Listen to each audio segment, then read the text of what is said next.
clase grabada el día martes, que va a estar subida al campus, ¿no? El cual ustedes tienen todos acceso, y esa clase que va a estar subida el martes corresponde al día miércoles. ¿Vamos bien? La que va a estar subida Sí, el profe. martes, todos los martes, de acá a fin de cuatrimestre, corresponde al día miércoles. ¿Bien? Y los días sábados, a partir de las 15 horas, 15, 15 y cuarto, 15 y 10, no importa, cuando se pacte la reunión, ustedes van a tener la clase, sea conmigo, como ya tuvieron, esta es la segunda clase, o con otro profesor, pero de manera virtual. ¿Bien? ¿Se entiende? De manera virtual. No va a ser una clase grabada. Si es una clase grabada, se le va a avisar, pero en general son clases virtuales donde podemos hacer este intercambio. Por ende, no van a recibir para los días miércoles un link para una reunión de Zoom.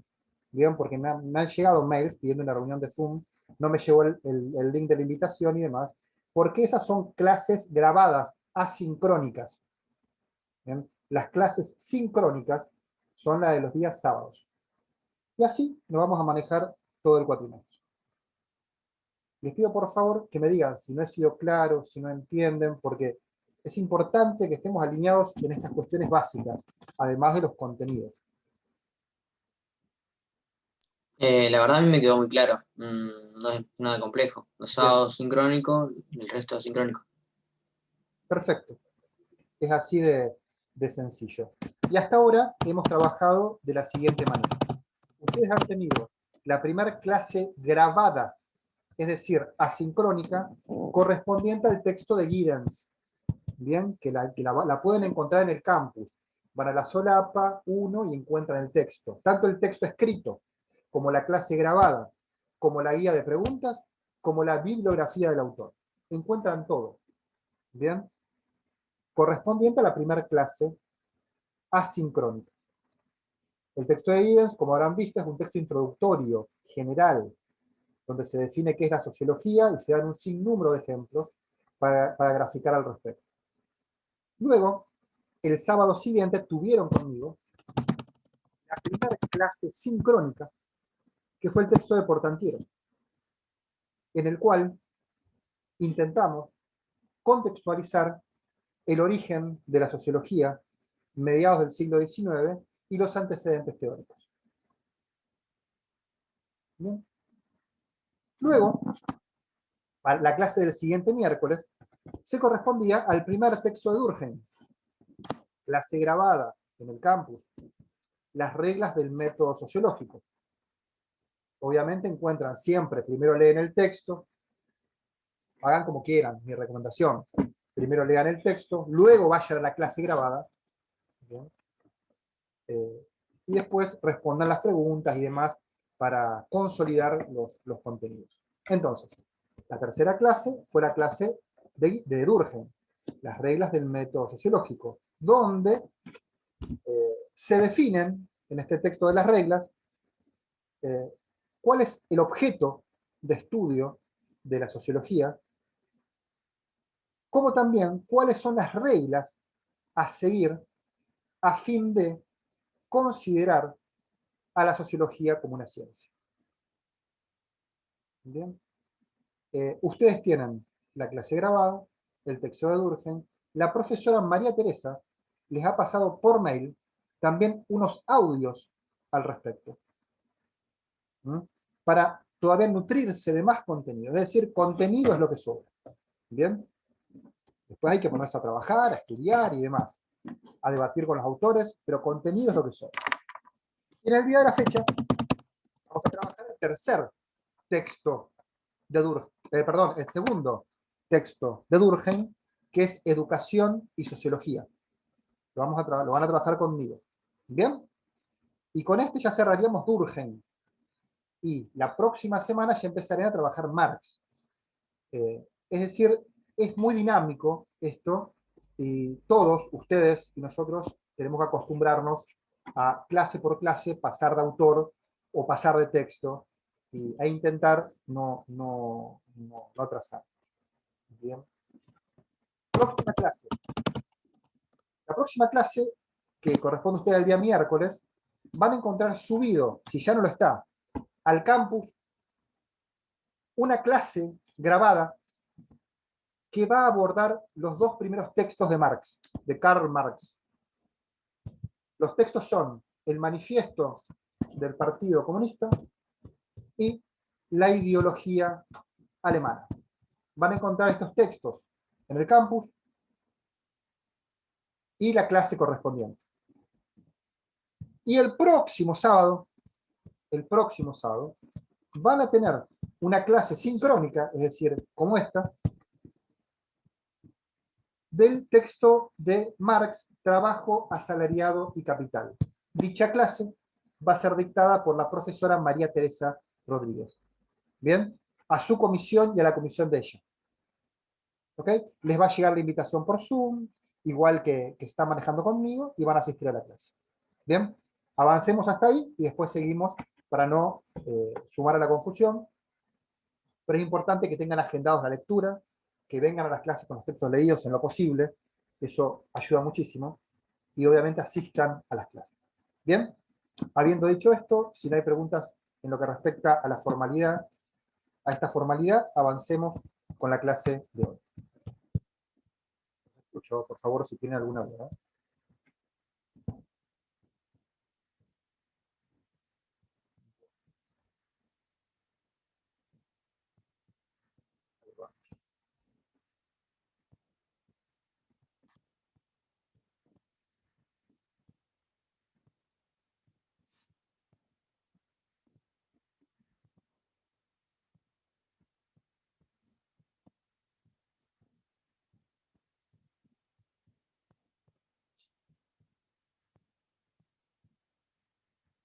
Bien, ¿se ve lo que estoy compartiendo? ¿Sí? Sí. Perfecto, gracias Germán. Muy bien, entonces, la clase que tenemos para hoy es Educación y Sociología, el último texto de Durkheim. En este texto, la idea es cómo podemos pensar, a partir de lo que ya sabemos que estudia la sociología, cómo podemos pensar la educación, o mejor dicho, el sistema educativo. Cómo podemos pensar en perspectiva o analizar en perspectiva sociológica la educación o el sistema educativo. Bien, antes de desarrollar, recuerden que cuando se cumplan 40 minutos se va a cortar, vuelven a conectarse, ¿eh? Seguramente hacemos 40 minutos más y se corta la clase. ¿Ok? Bien, entonces, la pregunta que va a atravesar el texto es cómo analizar la educación desde una perspectiva sociológica, según Durkheim. Para responder esta pregunta, al comienzo del texto lo que hace el autor es dar una definición muy básica, muy general, muy genérica de lo que es la educación. Él dice, la educación es la acción que ejercen los adultos sobre los jóvenes. Es decir, es muy vaga esa definición, muy general. Entonces, ¿qué va a hacer el autor? Para complejizar dicha definición del objetivo de la educación, se va a poner a debatir con dos corrientes de pensamiento o dos enfoques teóricos. ¿Cuáles son estas dos corrientes de pensamientos con las que discute Durkheim? ¿Recuerdan, chicos, chicas, a partir de la lectura del texto? ¿Cuáles son? Vamos sin miedo.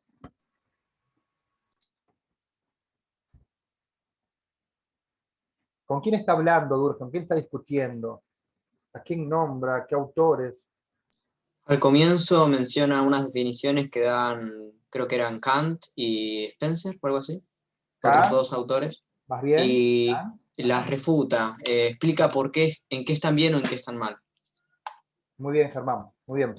Él va a discutir con dos enfoques, dos corrientes de pensamiento. La primera es el enfoque kantiano, ¿no? El enfoque kantiano.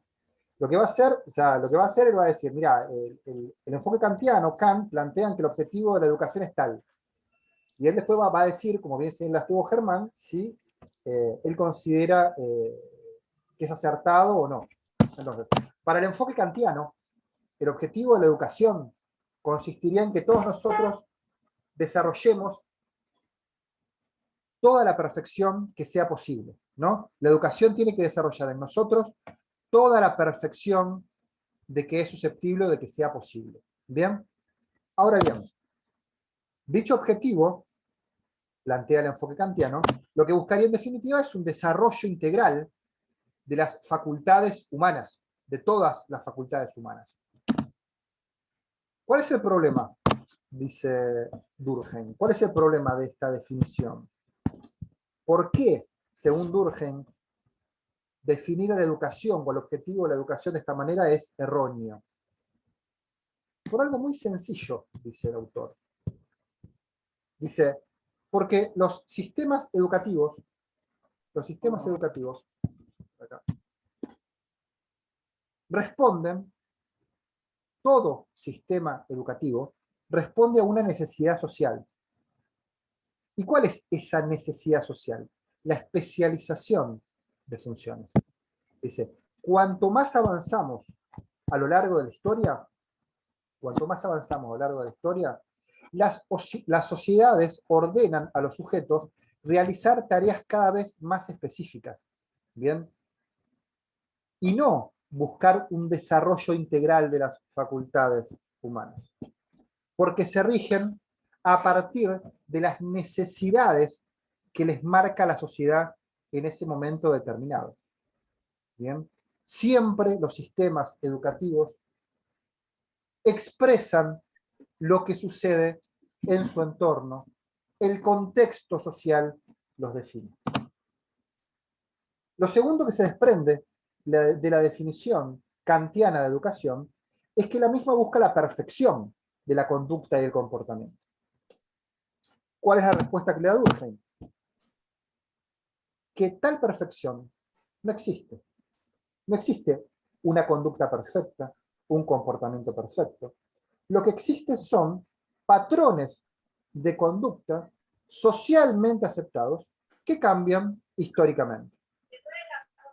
Bien, por ejemplo, a ver, un patrón de conducta que cambia históricamente, uno podría pensar los roles que se asignaban, no sé, décadas atrás, en la década del 70 o del 60, y te podría decir también parte del 80, al estudiante y al docente, ¿no?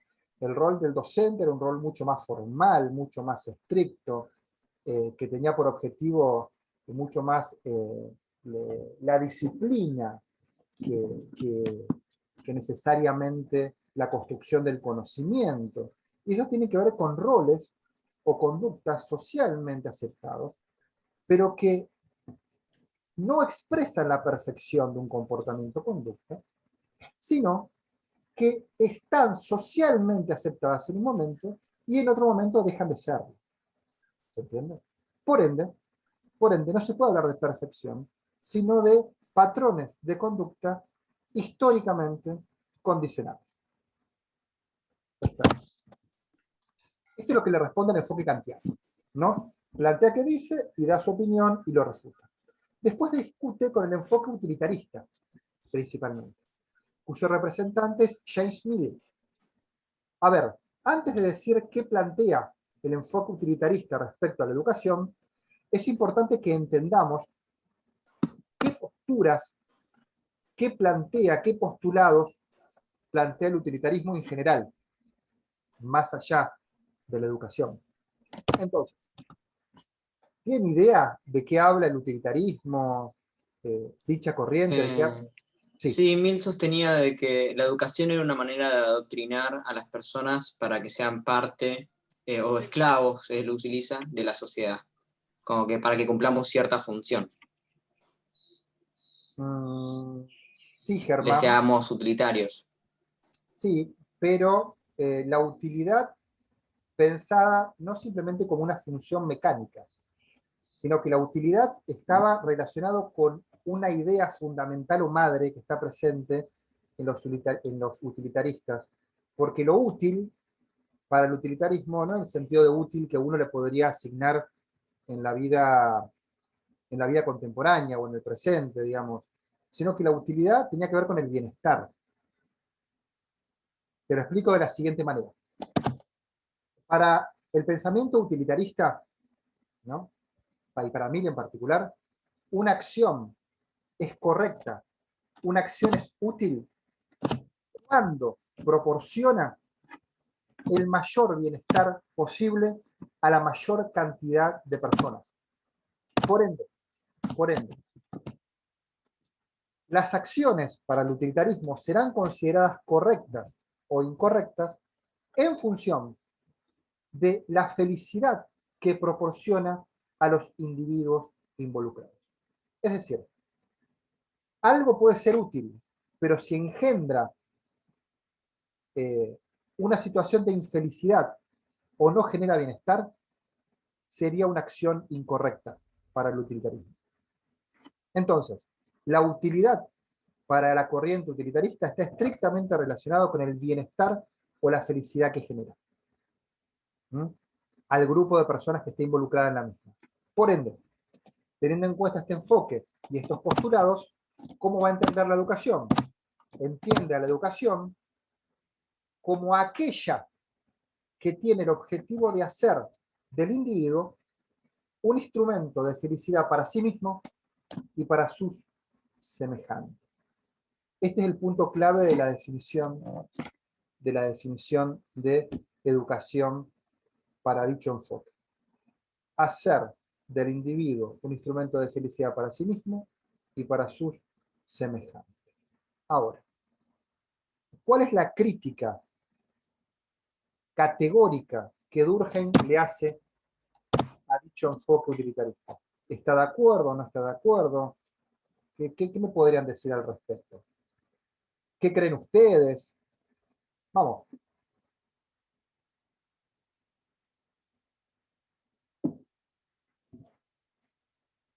¿No?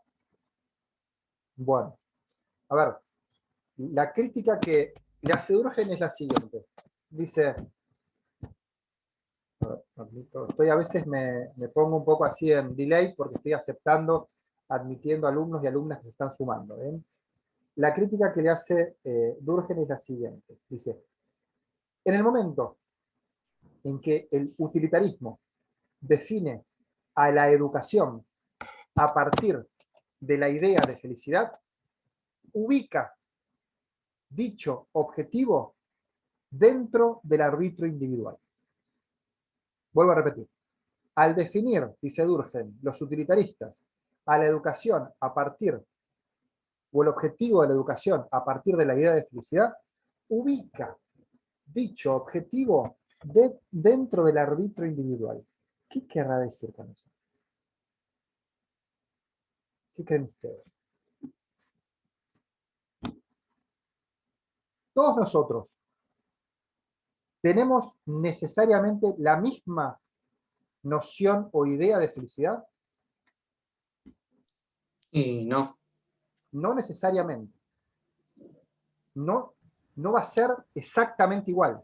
Seguramente tiene muchas similitudes, ¿no? Porque vivimos en un país determinado, somos en un mundo occidental, capitalista, eh, podemos ser hombres, mujeres de cierta edad, ¿no? Es decir, podemos tener ciertas similitudes, pero no va a ser exactamente igual. Entonces, ¿cuál es la primera crítica que Durkheim le dice? Le dice, si se define la educación a partir de la idea de felicidad, estás de alguna manera ubicando el objetivo o lo que persigue la educación dentro del arbitrio individual. Es decir, la felicidad es claramente una idea subjetiva. Depende de cada uno cómo la construya. Esto hace que dicho objetivo sea inconsistente, variable y arbitrario. Claro, ¿Bien? hace la definición de educación también bastante subjetiva. Exactamente. Porque utiliza esta idea de felicidad. ¿Bien? Esta es la primera crítica que hace. Ahora, la complejiza un poco más Durkheim. Ahora bien, pero si consideramos que esta idea, la felicidad, puede pensarse como una representación colectiva, ¿no? ¿Se puede pensar, les pregunto a ustedes, como una representación colectiva la felicidad, además de ser una idea subjetiva? Sí, Vamos. sí, sí. ¿Sí o no? Yo creo que se puede. Escucho una vocecita muy baja. Yo creo que se puede, pero no sé quién es, pero bueno, no alcanzo a... Pero no importa, bueno, está bien, perfecto. Sí se puede, claramente. ¿Por qué se puede? Porque como acabo de decir, si bien existen, eh, eh, a ver, eh, características particulares en la definición de felicidad, es decir, cómo cada uno puede percibir o entender la felicidad, existen ideas comunes y generales que nos atraviesan respecto a lo que es ser feliz, ¿no? La puede compartir o no. Tener una casa, tener un perro, tener un, qué sé yo, pavadas, pavadas. Tener un jardín con césped. Estoy diciendo toda una papada tras de otra. Es decir, la idea de felicidad en tanto representación colectiva puede ser factible. Ahora bien, dice Durkheim, la misma se encuentra históricamente determinada. ¿Qué quiere decir esto? No es lo mismo lo que consideraban los griegos como felicidad que lo que puede considerar un hombre moderno o lo que podemos considerar nosotros actualmente como felicidad. Es decir, la felicidad como representación colectiva se encuentra históricamente determinada. ¿Bien? Es lo mismo que decir que toda representación colectiva siempre responden a prácticas sociales históricamente determinadas. Es lo mismo. Siempre. Siempre hay que leer e interpretar las ideas en el contexto histórico en el que se desarrollan. Pero ¿qué sucede? El enfoque utilitarista no lo está pensando a la felicidad de esta manera. Está pensando a la felicidad, si ustedes quieren con mayúscula, como un ideal atemporal, como una idea que atraviesa cualquier periodo histórico, y no que dicho periodo histórico la define. Por eso habla de felicidad o de la felicidad, y no de la felicidad entendida a partir de un contexto que la define. ¿Bien? Entonces, estas son las dos críticas que le hace Durkheim fuertemente. ¿Bien? Entonces, bueno, lo que le acabo de decir, las ideas, representaciones siempre responden y se explican el contexto histórico en el que se desarrolla. Entonces, en definitiva, dice, tanto el enfoque kantiano como el enfoque utilitarista, ambos enfoques, dice Durkheim, tienen una concepción ideal o idealista de la educación, porque consideran que hay una educación perfecta e indistinta para todos los hombres y para todos los momentos históricos. En cambio, dice el autor, lo que les vengo a plantear, dice Durkheim, es construir una concepción histórica de la educación. ¿Bien? Pensar históricamente a la educación. ¿Qué quiere decir esto? En primer lugar, vamos a desglosar cómo es esta concepción histórica de la educación que nos viene a plantear el autor. En primer lugar, para pensar históricamente la educación hay que entender a los sistemas, de ahora en más vamos a hablar de sistemas educativos, los sistemas educativos SE, de ahora en más, como elementos, como construcciones que responden y están insertos en una estructura o sistema social determinado. ¿Bien? Los sistemas educativos, al estar insertos en una sociedad, en una estructura, en un sistema social determinado, varían según la época y el país donde se desarrollan. Por ende, su transformación o reproducción en el tiempo va a depender de las necesidades que tenga la sociedad en ese momento particular.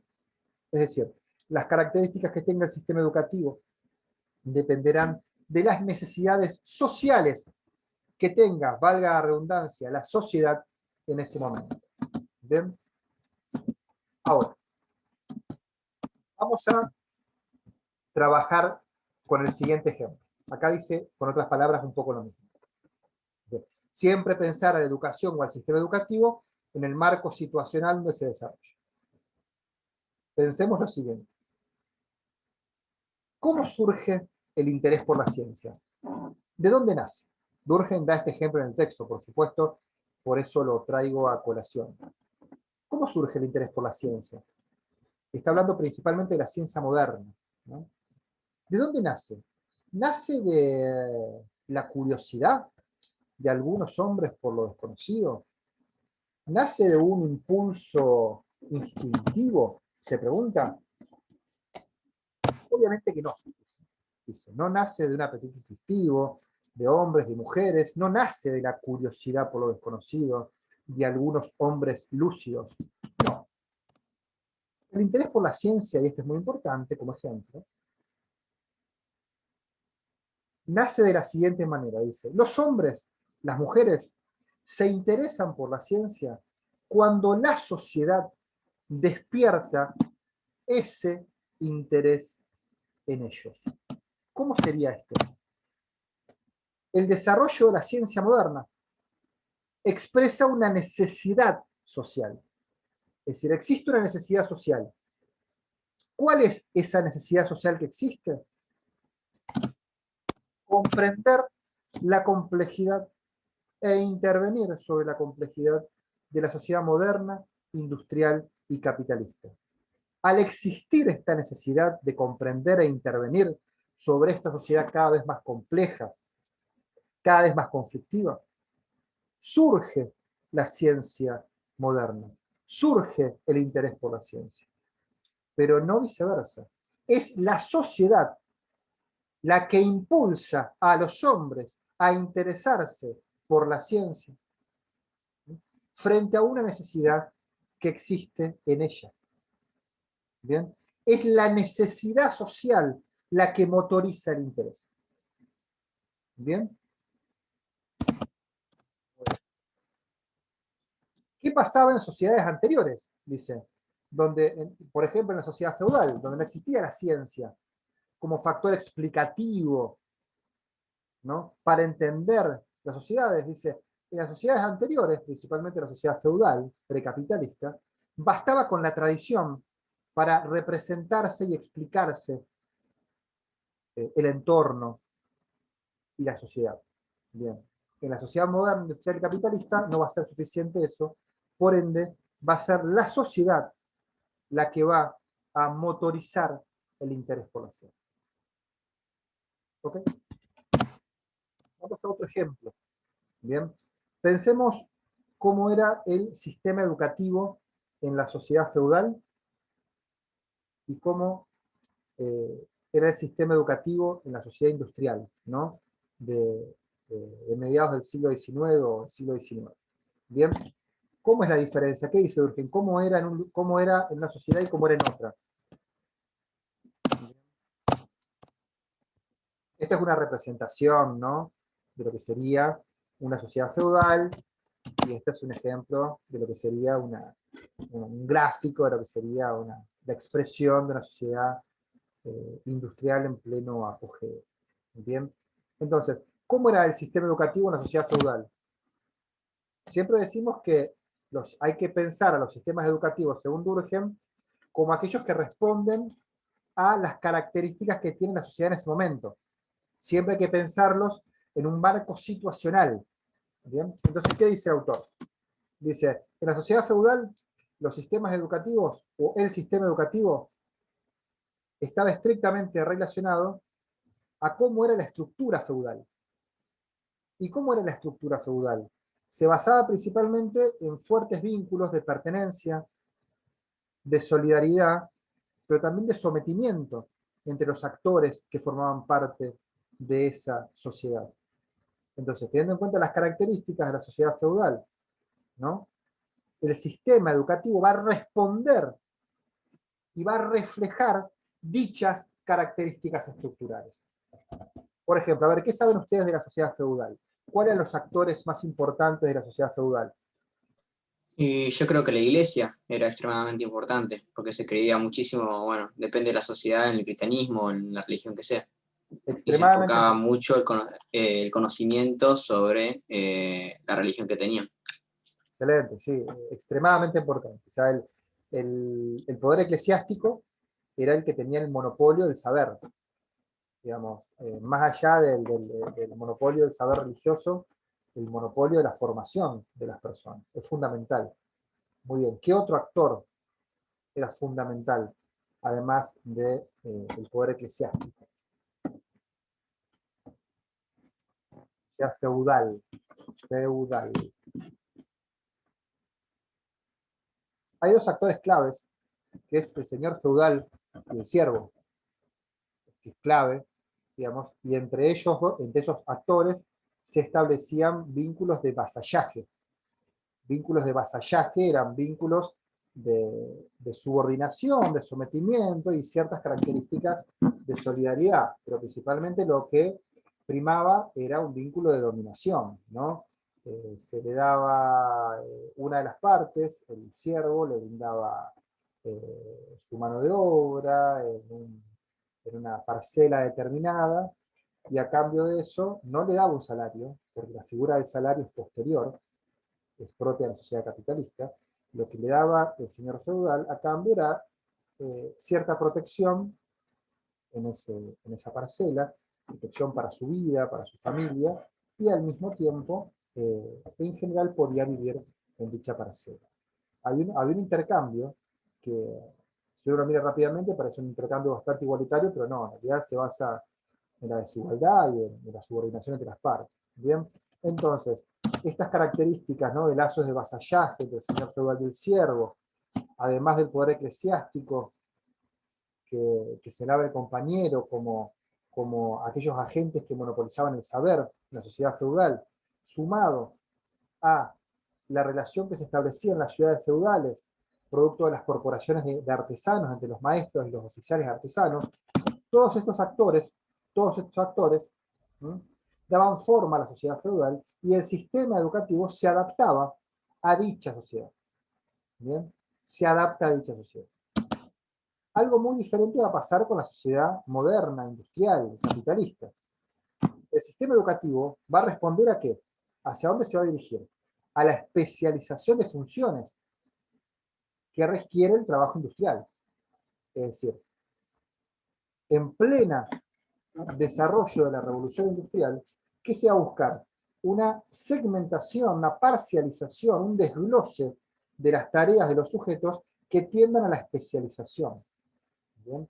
Esto va a hacer que los individuos tiendan a desarrollar una personalidad cada vez más autónoma y acontezca lo que Durkheim llama un proceso de individualización.